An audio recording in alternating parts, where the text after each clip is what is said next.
Entonces Apolos hablaba y enseñaba lo concerniente al Señor, pero cuando le oyeron Priscila y Aquila, le tomaron aparte y le expusieron más exactamente el camino de Dios. Todas las cosas por Él fueron hechas, y sin Él nada de lo que es hecho fue hecho. En Él estaba la vida, y la vida era la luz de los hombres. Juan 1, 3, 4. ¿Cuál fue la participación del Señor Jesucristo en la creación? Para contestar esta pregunta, no olvidemos que el principal adversario de la fe cristiana en la época apostólica fue el judaísmo. Así que debemos empezar por explorar el concepto de creación de los judíos para una mejor comprensión de lo dicho por el apóstol Juan.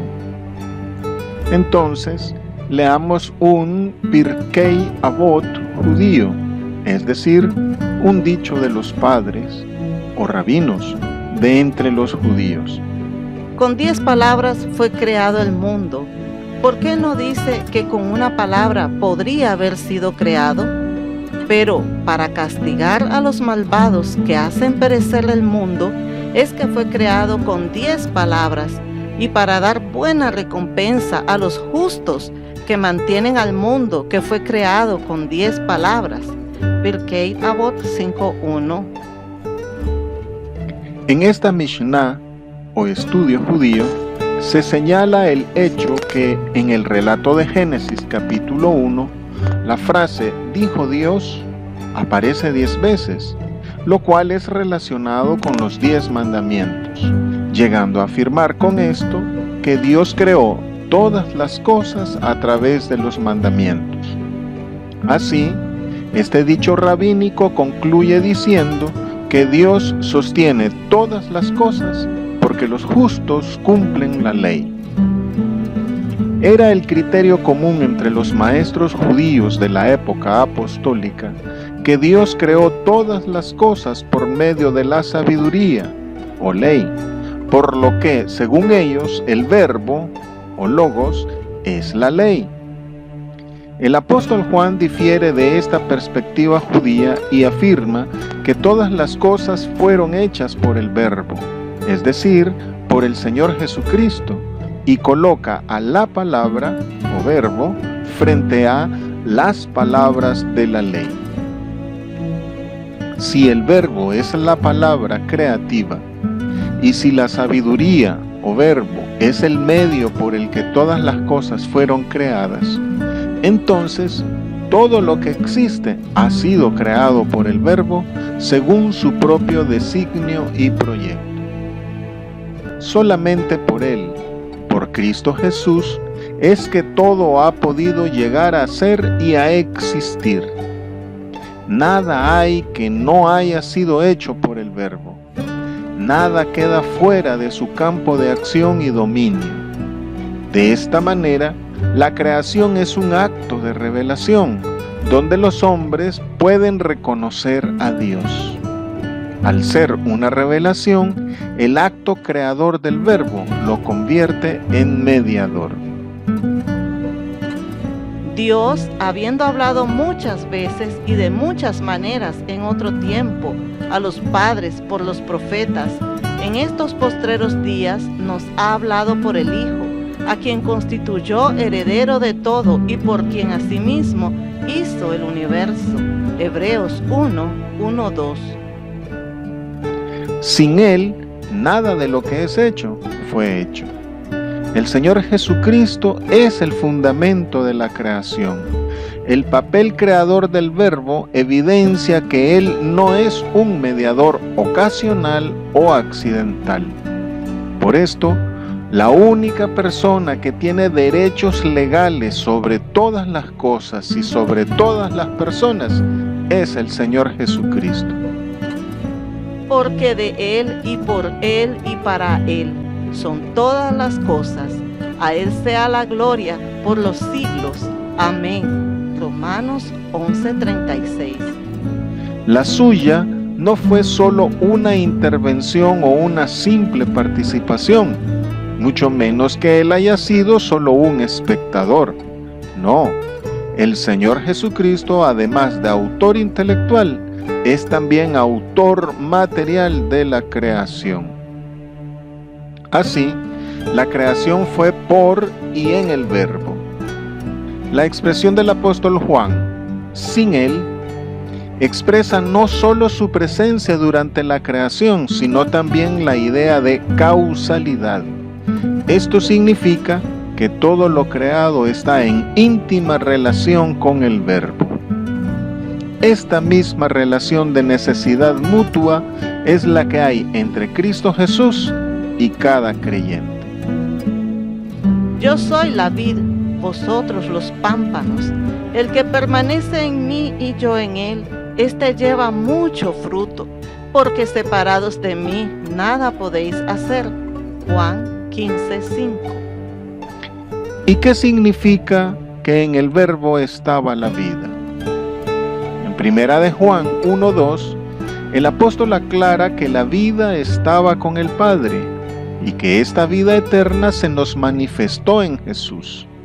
Y es en su nombre, en el glorioso nombre de Jesús, que se anuncia la vida eterna, la esperanza escatológica y la salvación. El Antiguo Testamento promete larga vida en la tierra al que obedezca a Dios. Y esta promesa, los maestros de entre los judíos la entendieron literalmente, tan solo como larga vida, en el sentido de vivir por muchos años. Pero la creación del Señor conllevaba no solo la vida, sino también el aspecto especial de eternidad. Por tanto, esta vida en el Verbo Jesús no se refiere a la vida natural que conocemos, esta vida bajo el pecado. Todo lo hizo hermoso en su tiempo y ha puesto eternidad en el corazón de ellos, sin que alcance el hombre a entender la obra que ha hecho Dios desde el principio hasta el fin. Eclesiastés 3:11. Por esto el apóstol Juan dice que esta vida eterna es Jesús, el Verbo, y que es Él quien contiene la vida. Nadie tiene vida a menos que la reciba del Señor Jesús, porque solo Él es la vida. El único que puede dar vida es Jesús. Por eso el apóstol Pedro le llama autor de la vida. Satanás no puede dar vida, solo muerte. No puede crear, solo matar, robar y destruir. El contenido del proyecto divino y la ejecución de su palabra es la vida. Esta es la finalidad de toda la obra creadora y también es la misión del Señor Jesús. Esta vida pasa a ser el don dado por Jesús en su venida. El hombre fue excluido de la vida eterna a causa de su pecado, pero con el Señor Jesucristo ingresamos nuevamente a la vida eterna prefigurada en la imagen del jardín del Edén y en la figura del pan de vida, en el mismo sentido del fruto del árbol de la vida del paraíso. El ladrón no vino sino para hurtar y matar y destruir. Yo he venido para que tengan vida y para que la tengan en abundancia. Juan 10:10. Y esa vida en Jesús era la luz. Los judíos llamaban luz a los justos, a los patriarcas, a Israel como nación, a Dios, pero más comúnmente y en consonancia con las Escrituras denominaban luz a la ley. Pero el apóstol Juan, más que a la Escritura, llama luz al Verbo, es decir, al Señor Jesús, la palabra encarnada. El apóstol Juan también corrige el pensamiento judío que decía que la luz era la vida del hombre. Para el apóstol Juan es al contrario. La vida es la luz del hombre, porque la luz es sólo la evidencia de vida. Al conocer la vida misma, a Jesús, ese conocimiento se constituye en norma de vida y conducta, es decir, en la luz del hombre. Así como la creación empieza con la luz, así la nueva creación comienza con la luz de Jesús. Por esto, al ser Jesús la vida y vida eterna, Él también es la luz de los hombres. Por la misma razón, después de ofrecer el Espíritu de vida a los que crean en Él, el Señor Jesús se proclama a sí mismo como la luz del mundo. De paso, podemos ver en esta proclamación que la salvación es universal desde su planteamiento.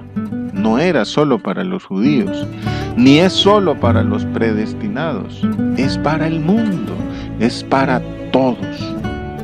Con los judíos, la ley se había convertido en muerte, pues estos resolvían todo conflicto siempre a favor de la ley. Pero Jesús, especialmente en cuanto al sábado, siempre resolvió a favor de la vida. El Señor Jesús es la luz que resuelve el problema de la vida en la humanidad, pues no solo de pan vive el hombre, sino de toda palabra del Verbo que sale de la boca de Dios.